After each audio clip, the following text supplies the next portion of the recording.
En las profundidades de la Sierra de Arequipa, en el distrito de Viraco, se encuentra el apacible anexo de Pampachacra, un rincón remoto habitado por apenas 5 familias. En este lugar, la vida transcurre con la calma propia de los pueblos pequeños, pero durante la fiesta de la Virgen de Alta Gracia, las calles cobran vida con las visitas que llegan para celebrar. Mi tío, acostumbrado a las largas distancias y a la oscuridad de la noche en la sierra, decidió regresar a su casa en medio de la madrugada. A pesar de la falta de luz, sabía que el camino le tomaría unas 3 horas entre las intrincadas chacras y las escarpadas quebradas que separaban los anexos. La fiesta lo había animado y no quería perder la oportunidad de descansar en su propio hogar. Sin embargo, lo que debería haber sido un tranquilo regreso se convirtió en una experiencia aterradora. A mitad de camino, en un lugar conocido por las historias que lo envuelven, una figura emergió de entre los árboles, la cabeza de una mujer, despeinada y lanzando gritos desgarradores en la noche. El corazón de mi tío comenzó a latir con fuerza mientras el pánico se apoderaba de él. Instintivamente, comenzó a correr, sintiendo cómo los gritos resonaban a su alrededor, cada vez más cerca.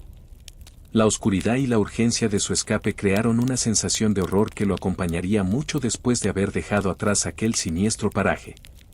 Después de lo que pareció una eternidad, pero que en realidad fueron apenas 10 minutos, los gritos cesaron y mi tío finalmente llegó a salvo a su hogar, con el alivio palpable en cada fibra de su ser. La historia de la Queque, o la Jeje, como se la conoce en la región, se convirtió en una experiencia real y aterradora para él, una que no olvidará fácilmente. El encuentro en la Zanja Encantada. En los albores del año 2000, cuando las noches en la sierra estaban envueltas en la oscuridad y solo las tenues luces de las velas iluminaban los hogares, una fiesta en un anexo cercano convocó a casi todo el pueblo, incluida mi familia. Después de disfrutar de la celebración hasta bien entrada la noche, decidimos emprender el regreso a casa, confiando en la luz de la luna para guiarnos en el camino. Avanzábamos por el sendero, con nosotros adelante y mi padre conversando con su amigo un poco más rezagados, entre risas y tragos de su calientito. Cerca de la mitad del trayecto, la carretera empezó a inclinarse hacia una zanja, un lugar que, según las leyendas locales, estaba imbuido de una presencia inquietante. A pesar de las advertencias, pasamos por allí sin incidentes aparentes.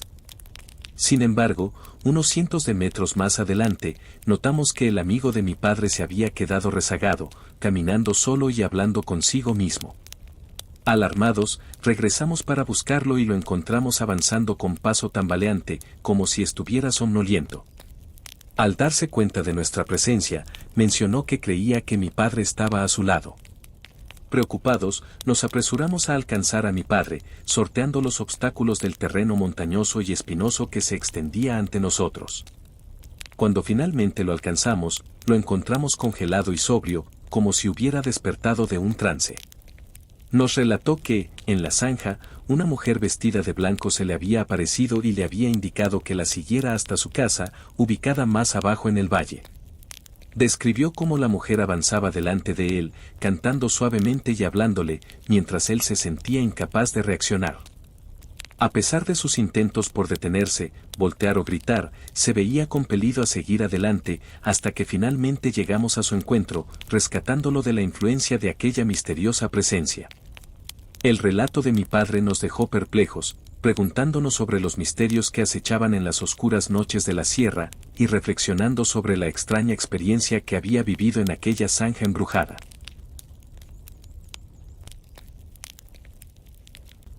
Misterios de la Puna.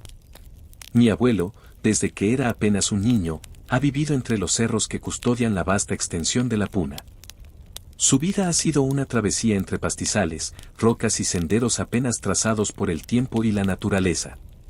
Pero entre todas las historias que ha acumulado en sus años de andanzas, hay una que se destaca por su misterio y su aura sobrenatural. En uno de sus viajes de regreso al atardecer, cuando el sol comenzaba a deslizarse detrás de las cumbres, se vio enfrentado a un suceso que hasta el día de hoy le eriza la piel al recordarlo. Mientras transitaba por una zona particularmente escarpada y rocosa, como un túnel natural que apenas permitía el paso, escuchó un llanto desgarrador, el llanto de un bebé que se elevaba desde las profundidades del terreno. Al principio, pensó que se trataba de alguna viajera despistada o una madre con su pequeño. Pero a medida que avanzaba, el llanto parecía intensificarse, retumbando en los confines de su conciencia. Cuando por fin emergió de aquel pasaje rocoso, esperaba encontrarse con alguien, una madre preocupada o un niño desorientado, pero no había nadie. Solo el eco persistente del llanto en el aire nocturno. Mi abuelo llamó en busca de respuesta, pero el único eco que obtuvo fue el de su propia voz, perdida entre las sombras de la montaña. A partir de entonces, decidió evitar esa senda, pues su abuelo le había transmitido la creencia de que las almas o los espíritus de los niños eran los más peligrosos. Y su experiencia no hizo más que reforzar esa creencia arraigada en las tradiciones de la sierra. Pero las apariciones inexplicables no se limitaban a los caminos solitarios de la puna. En el pueblo, una oscura profecía se manifestó en una noche de luna llena. Un hombre regresaba a casa tras un día de trabajo en los campos, cuando pasó por la plaza central y presenció una escena que heló su sangre en las venas. En el centro de la plaza, en el manto plateado de la noche, vio a un grupo de niños jugando despreocupadamente. Pero cuando se acercó para observar más de cerca, descubrió el horror que se ocultaba bajo la aparente normalidad: ninguno de esos niños tenía cabeza. La noticia de esta visión se extendió como un reguero de pólvora entre los habitantes del pueblo, sembrando el miedo y la incertidumbre. Y desafortunadamente, esa oscura presagio pronto se convirtió en realidad. Pocos días después, una tragedia sacudió la calma del pueblo cuando una combi volcó en las afueras, cobrándose la vida de 2 niños, mientras que el resto de los pasajeros resultaron heridos, pero extrañamente indemnes. Tales sucesos dejaron una marca indeleble en la memoria de mi abuelo y en las leyendas de aquellos lugares remotos de la sierra, donde la línea entre lo natural y lo sobrenatural se desdibuja en la oscuridad de la noche.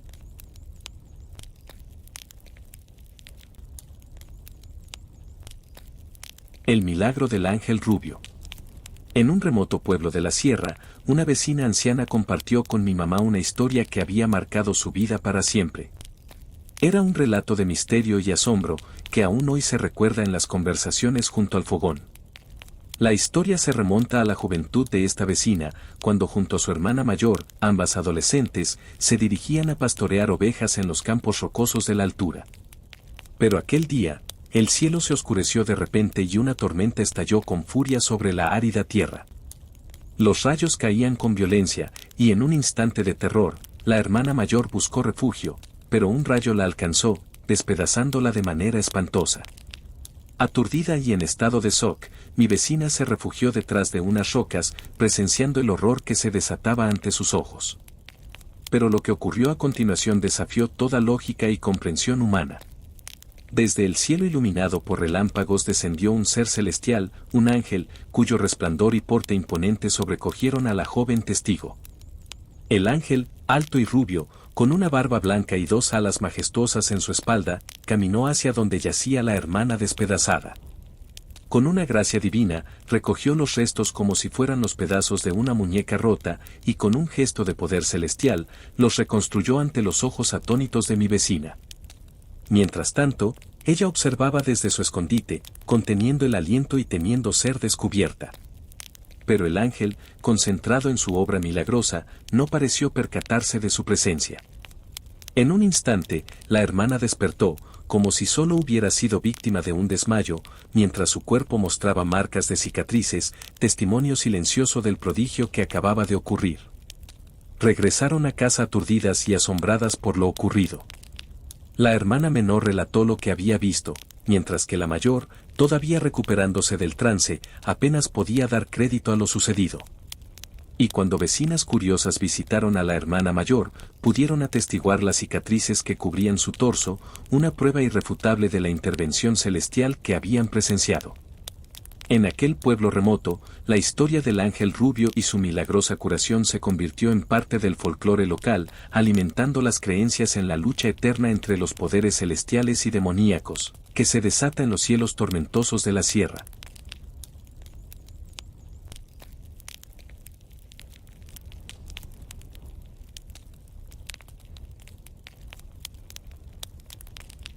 Encuentro con el chamuco. Mi amigo, un experimentado cazador, compartió conmigo una historia que lo dejó perplejo y con los vellos de punta. Sucedió durante una cacería de venados y tarucas en la sierra, en una madrugada envuelta en oscuridad y misterio. El grupo de cazadores, compuesto por mis amigos y sus hermanos, junto con un guía experimentado, se aventuró en la penumbra de la sierra. Con el objetivo de encontrar presas, descendieron por las laderas escarpadas y rocosas, armados hasta los dientes con escopetas, cuchillos y todo el equipo necesario para la caza. El terreno era hostil, con pendientes pronunciadas y terreno desafiante cubierto de musgo y hicho. Sin embargo, la determinación de los cazadores no menguaba ante los desafíos naturales. En medio de la penumbra, avistaron un grupo de presas y comenzaron su estrategia para rodearlas y asegurar su caza. Fue en ese momento, cuando la escena dio un giro inesperado y sobrenatural. Desde lo más bajo del cerro, ascendió una figura inusual, un hombre vestido con un impecable traje negro, camisa blanca, sombrero elegante y maletín, completamente fuera de lugar en aquel entorno salvaje. Mi amigo lo observó con asombro mientras se acercaba, como si flotara sobre la roca y la maleza. A medida que el hombre se aproximaba, se tocó la visera del sombrero y saludó a mi amigo por su nombre, como si fueran viejos conocidos. Sobrecogido por la situación, mi amigo devolvió el saludo con cortesía, pero su mente estaba llena de interrogantes y temores. Observó cómo el extraño personaje continuaba ascendiendo con gracia, hasta que desapareció misteriosamente entre las sombras de la sierra. Con el corazón aún latiendo con fuerza, mi amigo se apresuró a contar lo sucedido a sus hermanos y al guía. La respuesta del guía, llena de sabiduría ancestral, arrojó luz sobre el misterio. Le explicó que aquel encuentro había sido con el espíritu del monte, una figura legendario de la sierra, y que había sido afortunado al responder al saludo, pues de lo contrario, las consecuencias podrían haber sido mucho más graves.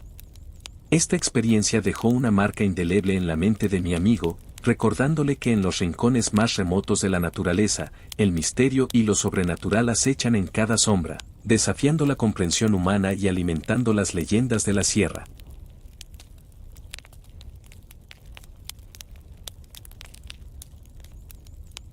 Misterio en la Costa Verde. Hace años, en una fría madrugada de viernes, viví una experiencia inolvidable en la Costa Verde. El reloj marcaba cerca de las 10 de la noche cuando me encontraba dando un tranquilo paseo con uno de mis mejores amigos. Descendíamos desde Barranco, envueltos en el aire gélido del invierno, compartiendo risas y conversaciones mientras disfrutábamos de unos pomo para combatir el frío. A medida que nos acercábamos a un pequeño puente que llevaba hacia la zona de playas, divisamos a lo lejos una carpa moviéndose de manera inusual, como si alguien estuviera tratando de salir de ella. Alerté a mi amigo sobre este extraño suceso, y juntos decidimos pasar de largo sin detenernos a investigar. Conocíamos demasiado bien las historias de aquel lugar y sabíamos que no era el momento ni el lugar para ser detectives aficionados. Descendimos hacia la Costa Verde y mientras caminábamos por las bancas cercanas al mar, nos encontramos con otra carpa, similar a la que habíamos visto minutos antes. Esta vez, estaba frente al mar, como si nos estuviera esperando. Este segundo encuentro nos desconcertó, pero sin detenernos a indagar más, decidimos subir rápidamente hacia Miraflores, sintiendo una atmósfera de misterio y silencio que nos acompañaba desde que cruzamos el puente. A medida que ascendíamos hacia Miraflores, la sensación de intriga y expectación se apoderaba de nosotros. Cada paso parecía estar marcado por una presencia invisible, y la noche se volvía cada vez más inquietante. Fue entonces cuando un encuentro inesperado con un gringo alcoholizado, quien nos pidió la hora en inglés con la mirada perdida, añadió un toque de surrealismo a una noche ya de por sí llena de misterio. Aquel episodio en la Costa Verde quedó grabado en mi memoria como un recuerdo indeleble, recordándome que incluso en los lugares más familiares, la noche puede ocultar secretos insondables y despertar emociones y sensaciones que desafían la lógica y la comprensión humana.